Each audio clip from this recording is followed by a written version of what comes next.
When the mention of Djinn comes up, it sends shivers down our spines.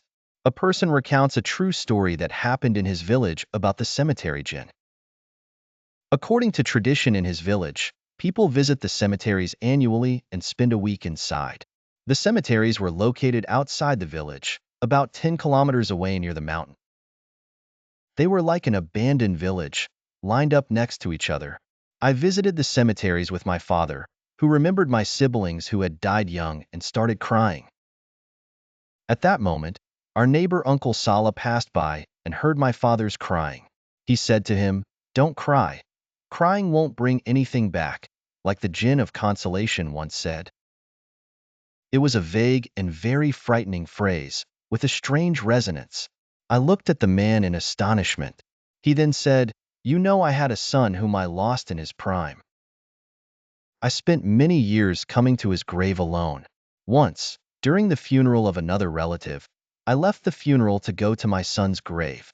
I lay my body on my son's grave and cried. Then I heard a voice saying, 'Many years have passed, and you come here and cry for your son. Enough crying. It won't help.' I felt someone approaching me and said, 'Let me help you up.' I thought it was a family member who came up behind me.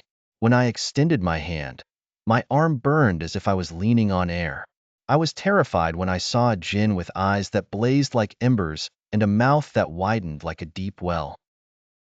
Silence covered the place for a few seconds as we stared at each other. I screamed and ran away. The Djinn let out a terrifying laugh. I ran through the cemetery, my heart nearly stopping from fear and terror. I returned to the funeral, but all the mourners had already left. My heart was filled with dread because I was alone, and my heart almost jumped out of my chest.